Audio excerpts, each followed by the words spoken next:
Мен Мирлан Батуханов, жазында канатта өтіп кетабыз. Сингапурда Синтоза деген аралда кетабыз. Оқымыш визаждан көрүшүп да.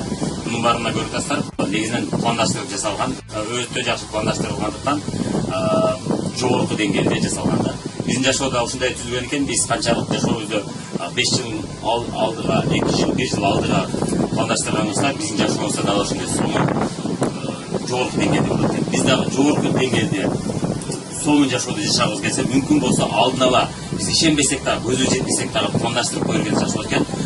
Башында жок дегенде кыялдануу түрүндө, арзуу тилек түрүндө пландаштырып койсок, ошол нерсе сөзсүз түрдө жашообузда келет. Мисалы үчүн бир убакта мен чет өлкөдө саякаттарды жагыштырып койгом, ошол нерселердин баары жашоодо болуп атат. Канчалык шаарларды, канчалык мамлекеттерди көрдүк. Ошондой эле бир убакта мен өзүмө жаккан автоунаанын сүрөтүн жабыштырып койгом, ошол нерсе дагы азыркы учурда чындык болуп келет. Ошол себептен сиздер да жашооңузда канчалык көп пландаштырып, мүмкүн болсо сүрөттөрдү жашооңузда ошо көз карашыңызга ясность деп коедур, мындай тактыкты кошкон сайын, мына ушундай жашоодо жашаган келет деген сайын, сизге ошол жашоону Кудайбы, Ааламбы, кандайдыр күч бизге берет. Ошол себептен жашооңуздарды дайым пландаштырганга аракет кылыңыз. План дегенде сөз план эмес, сүрөт түрүндө план. Аны акырындык менен чыныгы планга өткөрө баштайсыз.